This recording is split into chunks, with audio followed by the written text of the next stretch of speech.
Okay, so I'm going to try to read today. It was so comfortable here yesterday. I'm going to cozy up again and read. Nice cup of coffee. Lambo, Finn will share their couch. They're not used to sharing with me in the daytime. They don't know what has happened. Why their humans are home all day, right? Don't like sharing your couch? All right, chapter 16, cheap soap, burned oil, and onions. Cheap soap, burned oil, and onions. How is that all going to fit together? I have no idea. I'll have to read it to see. Okay, so the boys, remember Xanthippus came to help the boys, and they are going to see into the city to see the censor's office. So here we go. The boys had to go twice around the State Archives building on the Forum before they found, on a quiet side lane, the entrance to the censor's office. At the door stood an armed guard, a tough-looking young man. "What are you kids after?" he asked harshly. Mucius repeated the formula they had decided on. We must speak to the censor's officials," he said, as innocently as possible. "What's your business with them?" the guard asked, leaning indifferently against the wall. He took off his helmet and wiped his brow, for the day had grown rather warm. "We are bringing an important message," Mucius lied with a straight face. "A sensational story," Antonius nodded vigorously. "Do you have credentials?" the guard asked, plunking his helmet on his head. "We don't need any," Mucius said. "The story is about us." "Then go to the devil," the guard said without interest. The boys retreated to a shady corner under the colonnades of the State Archives building where they could keep an eye on the guard. Their plan had fallen flat. By all their calculations, the guard should have admitted them when they claimed to have important news. Now they would have to think up something else. Caius, whom they had taken along on a probation basis, suggested pushing him aside and running into the building. "If you don't care to try it, I'll do it myself," he said, throwing fierce looks at the brawny fellow lounging in the doorway. "You think you're a Hercules," Publius scoffed. "No violence," Mucius said. "That would spoil everything. We must use our heads." Julius nodded. "Let's tell him the truth," he proposed, rubbing his nose thoughtfully. "You do that," Mucius decided. They approached the entrance again. The guard had sat down on the base of the column and was lovingly polishing his sword, which already gleamed like a metal mirror in the sunlight. He looked up in surprise as the boys trooped up to him once more. "So you're here again," he said. "We have a great favor to beg of you," Julius began, flatteringly. "Yes," the guard said, skeptically. "Listen, kids, I'm just on guard here. I can't do anything for you." "We would not ask you to," Julius said, standing on his dignity. "All we wanted to do was check something with the official who takes the late news at night." "Do you mean Megabates?" the guard said. "Yes, he's the one we mean," Publius grinned. "A Greek, isn't he?" Mucius asked quickly. He recognized Megabates as a Greek name. "Can we see him?" Julius asked. "Megabates isn't around yet," the guard replied. "He's on night duty, so he gets his sleep in the morning." "He doesn't live far from here, does he?" Julius asked at hazard. "If you know him so well, you must know his address too," the guard said slyly. Oh, of course we know his address," Antonius burst out. "It just slipped our minds. Sometimes we almost forget where our school is." The guard laughed. He liked the boys. It wasn't too long ago he himself had played hooky from school on a spring day. "Megabates lives in a house on Patrician Street, right on the corner of Subura," he said. "But now clear out of here," he roared good-naturedly, and he jokingly raised his sword. "Thank you very much," the boys called as they ran off in high spirits. They turned the corner and were once more in the Forum. The big square was swarming with people who had been lured out by the warmth of this first real spring day. The sun was shining, the sky was a brilliant blue, and a gentle breeze which smelled of spring blew from the south. Everybody looked happy, and the dazzling white togas and tunics the people wore showed that they had fetched out their finest clothes to celebrate this fine a day. But the boys weren't out for a leisurely promenade. They plowed their way through the crowd, using their elbows to good purpose. As they pushed on, Mucius glanced at the gloomy city jail at the foot of the Capitol. "There's where Rufus is," he said, stopping in his tracks. The others stared at the prison. "It must be awful in there," Flavius murmured. "The prisoners are kept deep underground," Antonio said. "Maybe we could dig a tunnel and free Rufus," Caius proposed. Publius laughed at him. "Where would you start to dig?" he asked. "Right here in the Forum, in front of the whole world?" Caius took offense. "All you can ever do is make silly jokes," he snorted, starting toward him. "It's just that you're too dumb to understand them," Publius retorted, clenching his fists. "Shut up," Mucius warned, stepping between them. "People are staring at us. If you want to fight, do it when you're alone." The boys moved on. They made their way to the Senate building, took a less crowded side street, and soon reached the gorge known as the Suburra. As they approached the corner of Patrician Street, they saw the building the guard must have referred to. It was a shabby, 5-story tenement. Do you guys know what a tenement is? It's like an apartment building. Same thing as an apartment building. You don't think a lot of ancient cities having apartment buildings, but they did. And it's because a lot of the agrarian, remember agrarian is when you raise crops and animals to sell. A lot of them were small farms, but as the ancient Romans were conquering people and they had more and more slaves, landowners would put the slaves to work on their land.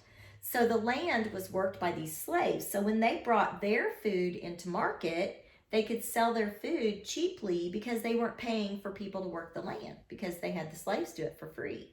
And the people who owned farms that didn't have slaves, they would either have to work it themselves and not have as much to sell, or they would have to pay people to work on their land. And therefore, when they got to the city of Rome to sell their goods, they would have to ask more money for their crops because they would then have to pay the people who worked their land.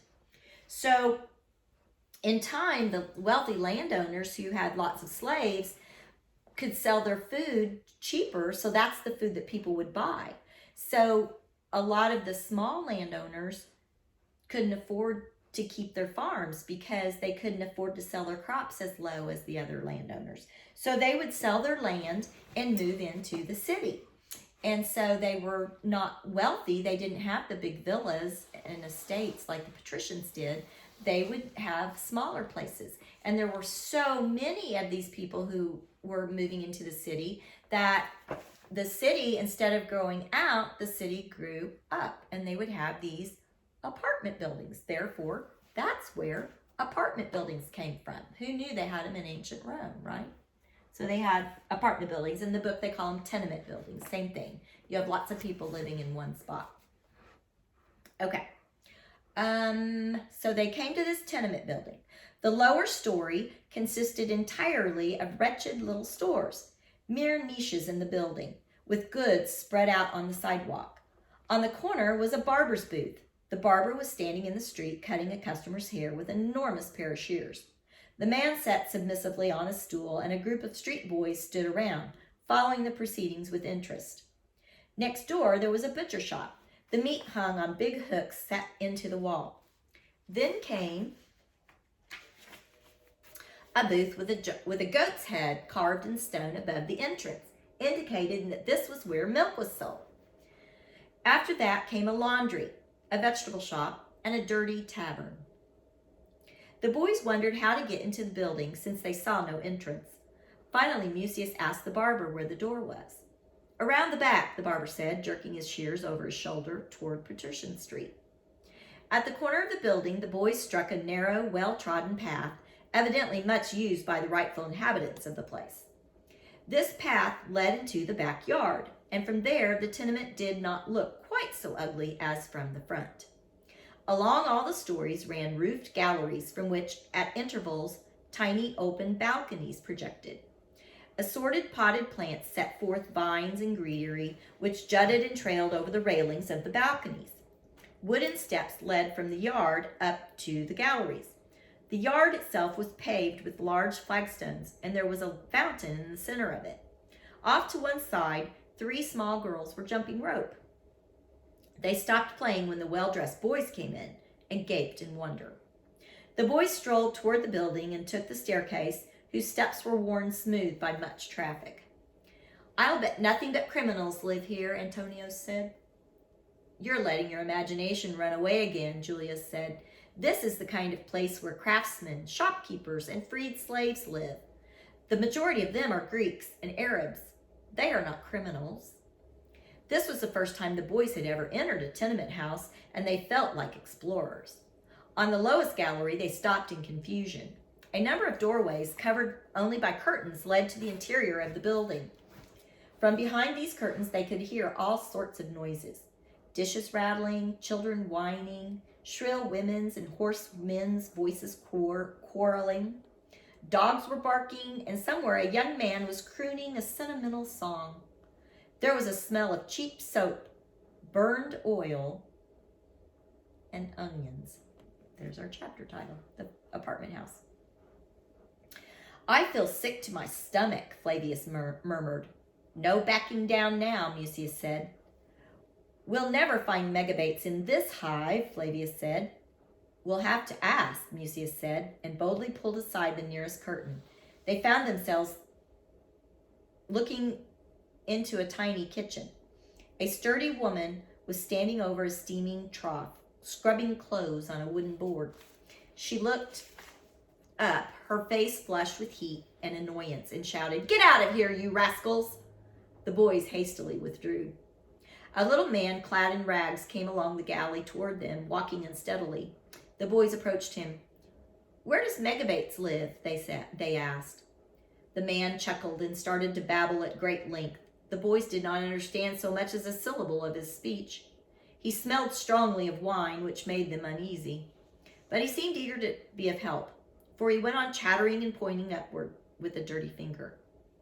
"I guess Megabates lives further up," Mucius said to his friends. "But where?" Publius asked. "On the roof?" "Wait, I have an idea," Julius said, turning to Publius. "Do any of you happen to have a charcoal pencil with you?" "I do," said Publius, producing one from the pocket of his tunic. Julius took possession of the pencil and went over to the wall, calling, "Hey, you!" to the old man. The man looked at him with a vacant smile. Julius waved the pencil in the air to hold the old fellow's attention. Then he drew on the wall a staircase, and after it put a large question mark.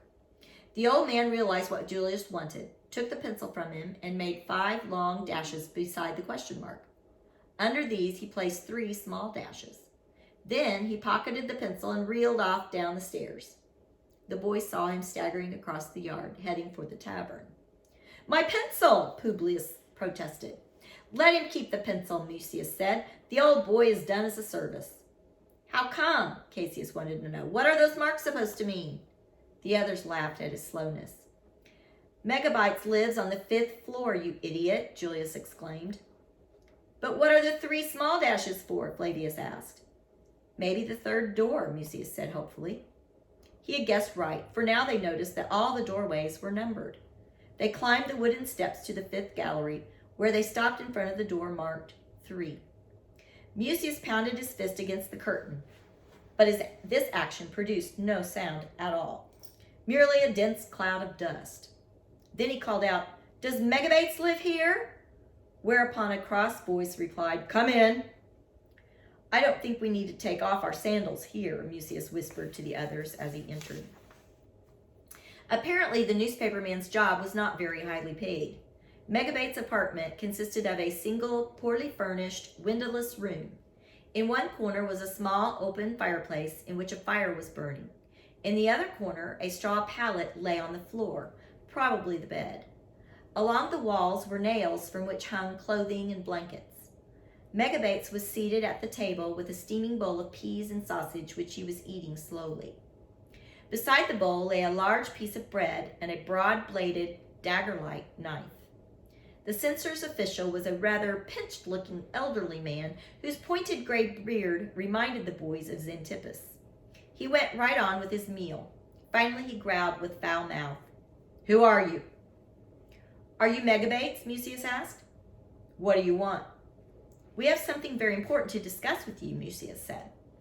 "I am Megabates, but I cannot discuss anything now," Megabates growled. completely absorbed in his peas and sausage.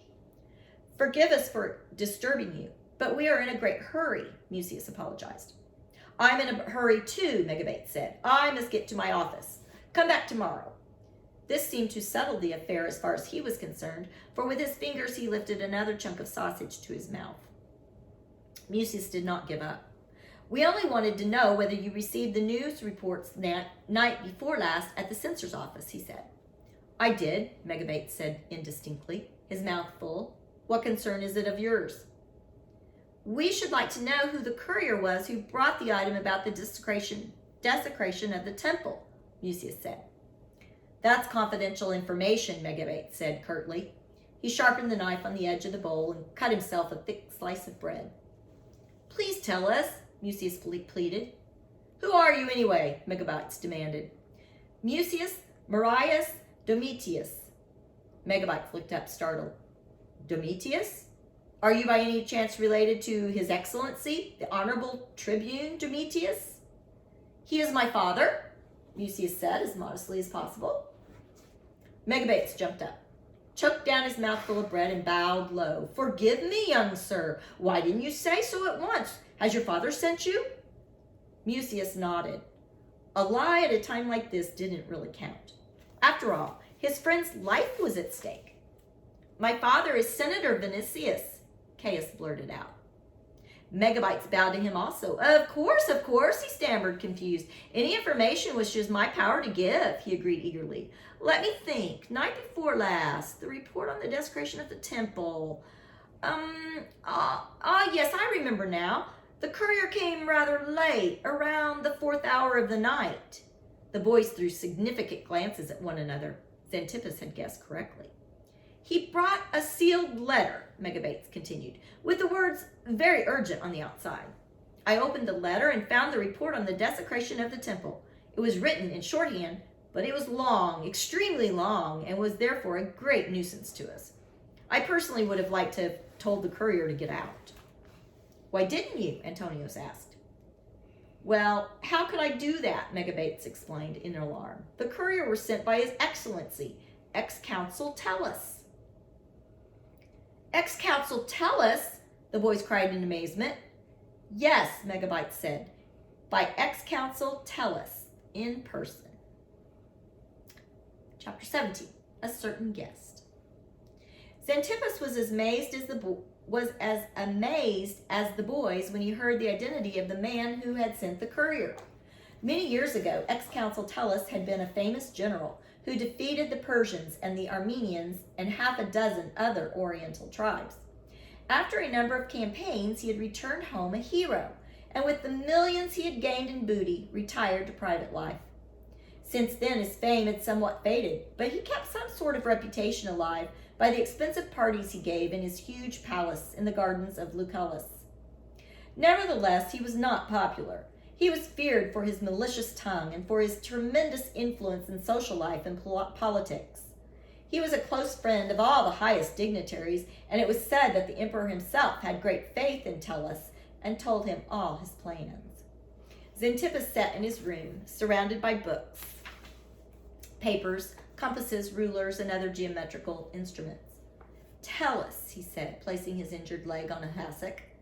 "Tellus! This certainly is a surprise. Of course, it beautifully conforms my theory about an important personage, but to tell the truth, I hadn't counted on anyone quite that important. Well, if it's so, it's so. We must not be put off by this. Let us consider this turn of events with cool heads, my young friends." The boys grinned, flattered. This was the first time Xanthippus had ever offered to discuss a subject with the boys on the basis of equality. "It seems unlikely that Tellus has any connection with the crime," Xanthippus said. "What reason could an ex-consul have for engineering a crime to throw a suspicion upon young Rufus?" Antonius spoke up. Just make yourself comfortable there. Antonius spoke up. "Maybe he was envious because Rufus's father just won such a great victory over the Gauls. Generals are always jealous of each other. Pompey wanted to kill Caesar. Caesar wanted to kill Pompey. and afterwards Brutus killed Caesar and Antony killed Brutus. My father knew a general who even killed himself because he was mad when another general won a battle. That's enough. That's enough. Xanthippus interrupted him. You can tell us about that during the history lesson. It is quite true that jealousy and envy will drive people to the most illogical actions. But Tullus himself was so successful, a general, that he does not have to begrudge his colleague Petronius a victory. Besides, at the time of the defacing of the temple, nobody in Rome knew anything about the victory. Otherwise, the news of it would have appeared in the morning newspaper. So the culprit must have had other motives, and for that reason I scarcely believe it was Tullus. A little reasoning should make that clear. Tullus is a person who lives only for his pleasure, and it is no pleasure to steal through the dark through streets of Rome at night, to knock on harmless teachers, rob them, then smear up sacred buildings. Tullus can afford amusements of another sort. Furthermore, Tullus is a friend and intimate of the emperor. He would certainly think twice about risking this position of trust he now occupies, for he of all people would know the emperor does not take kindly to such jokes. And finally, how could Tullus have known that Caius and Rufus quarreled, and that Rufus's writing tablet was here in school? Shall I assume that one of you ran off to him and told him all about it? No, the boys protested. Xanthippus tugged at his pointed beard. Well then, you see that it cannot have been Tullus. Hypotheses, Publius murmured in a low voice. Fortunately, Xanthippus did not hear him. We will now consider the situation in another light, he continued. Tullus sent the courier. There's no doubt about that. Nobody would dare to misuse the name of the mighty ex-consul. But Tullus may well have acted as the unsuspecting agent for the real culprit. A person living in the way he does has many hangers-on. It is well known that he is a great admirer of actors, dancers, acrobats, and other such characters. Now I happen to know that the night of the desecration of the temple, Tullus gave one of his disgusting feasts. There is therefore the following possibility. One of his guests may have started the rumor of the desecration of the temple and have persuaded Tullus to send the courier to the newspaper. He would know that Tullus, as a friend of the emperor, would feel bound to make a fuss. The man lied, of course, for the temple had not yet been defaced. But then later he must have secretly slipped away from the banquet in order to commit the crime. Possibly he had had no chance to do it before. But he also wanted to cast suspicion on Rufus right from the start, and therefore he persuaded Tullus to send the report to the newspaper before the censor's office closed. Our next task is therefore, who was this guest? Publius spoke up. Tullus's parties are always so large that we might just as well look for the criminal in the forum. Sarcasm gets us nowhere, Xanthippus reproved him. You are only trying to make up by impudence for a lack of intelligence. I know that Tullus's parties are very huge, but the guest we are looking for will have certain distinguishing marks. For one thing, the route between his home and the palace of Tullus must have ran by the temple of Minerva. Otherwise, he could not claim to have discovered the alleged desecration of the temple. When a man tells a lie like that, he must take care to make it plausible. But it was dark then. How could he have seen anything? Caius said.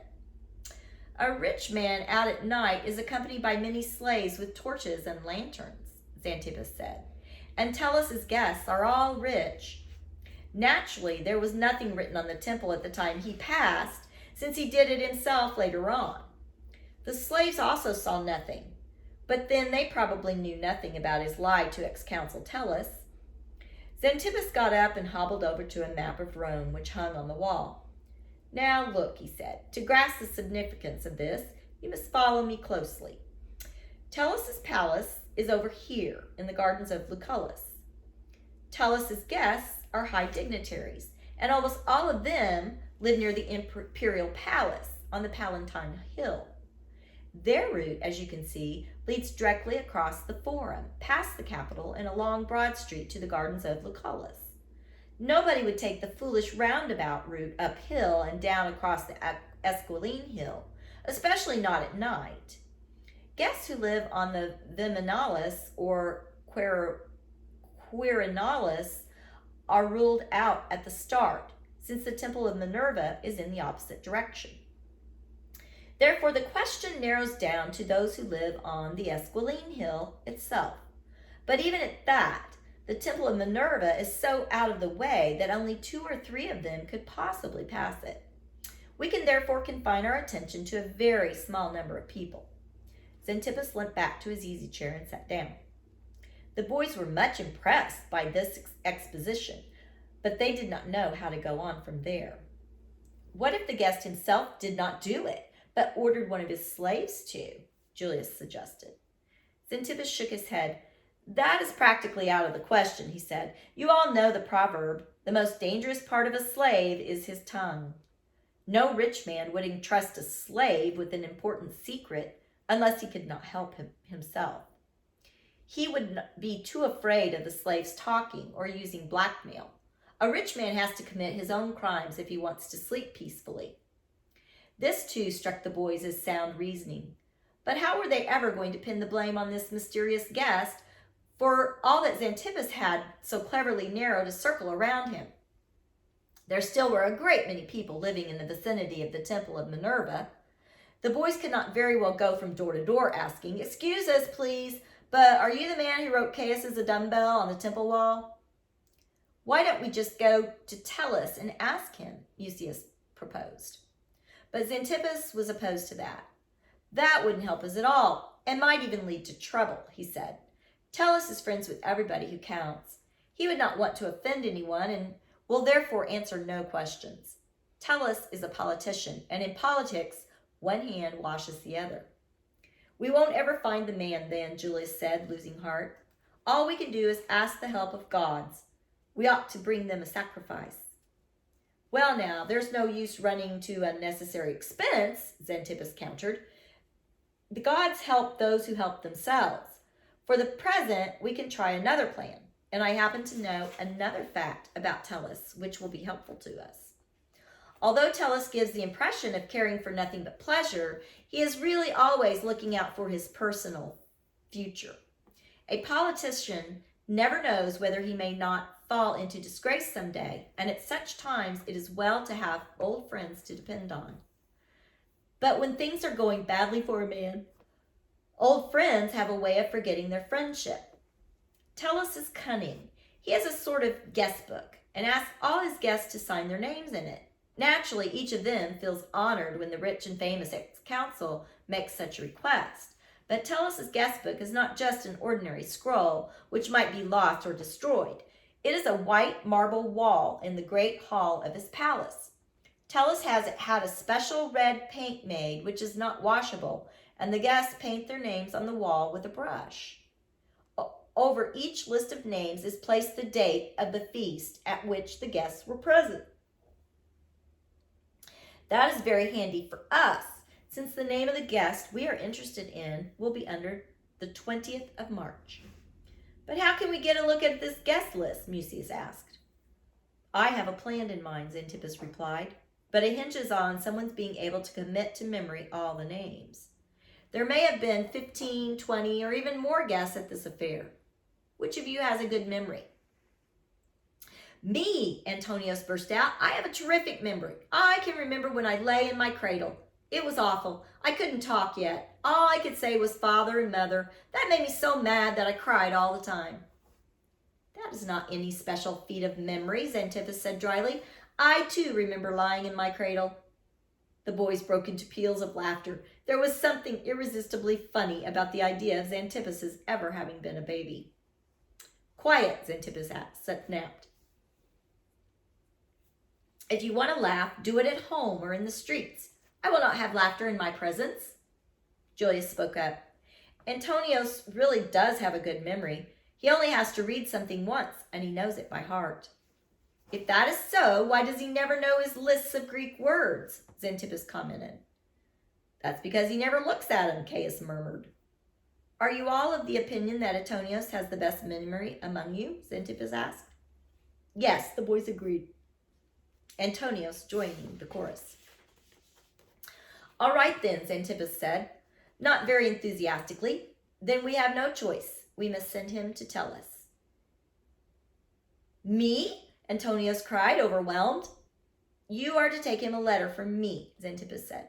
A few years ago, I did some historical research for Tellus, so that he knows me. I will write and ask him to put in a good word for Rufus with the emperor. He will toss my petition into his wastebasket unread, but that does not matter. You take the letter to the palace and say you are to wait for an answer. Here are 10 sesterces. Give them to the doorkeeper so that he will let you in. He will lead you into the great hall where the marble wall with the list of names is. And while the letter is being taken to Tellus, you are waiting for the reply. You will have time enough to look for the names under the 20th of March and to learn them by heart. But then hurry straight back here and don't linger on the way. When we have the names, we will know where the people live. It will then be easy to find the man we want. Oh, I'm sorry. Little mid-morning sleepiness here. Xanthippus hastily wrote a few lines on a parchment, rolled it up, and gave it to Antonius. All right, be off with you. He should be back within an hour at the latest. I'll be back a lot sooner than that, Antonius said, and scooted out the door. Why can't we all go? Mucius asked in disappointment. More than one would make for awkwardness, Xanthippus said. Besides, you would only distract Antonius. He must be free to concentrate completely on the names. So now we have to sit around here for an hour doing something. Nothing, Caius said grumpily. I should think not, Xanthippus snapped. As long as you are here, you may just as well learn something. Where, by the way, is the homework I assigned you? Homework? Caius asked, pretending innocence. You were supposed to write out the Greek words in fair hand 10 times. Oh, that, Caius mumbled. I was sick. So you were sick, were you? Xanthippus mimicked him. Too bad. You are looking very well today. Here is a tablet and a stylus. Go into the schoolroom and get to work. And you others, you can take a volume of Sallust from my shelf over there and study a little Roman history. The boys picked up the books, went into the classroom, and sat down on the benches. Caius stared unhappily down at his writing tablet. He no longer had the slightest idea what Greek words he was supposed to write. The others were not in a very industrious mood either. They'd never liked Sallust anyway, and their minds were on Antonius. What a shame, each boy was thinking, that it was Antonius who had the best memory, and not himself. Okay, we are to chapter 18, a banquet. So, I'll mark our book there, and I'll meet you back here tomorrow. Maybe not here. Maybe I'll be another place. You never know.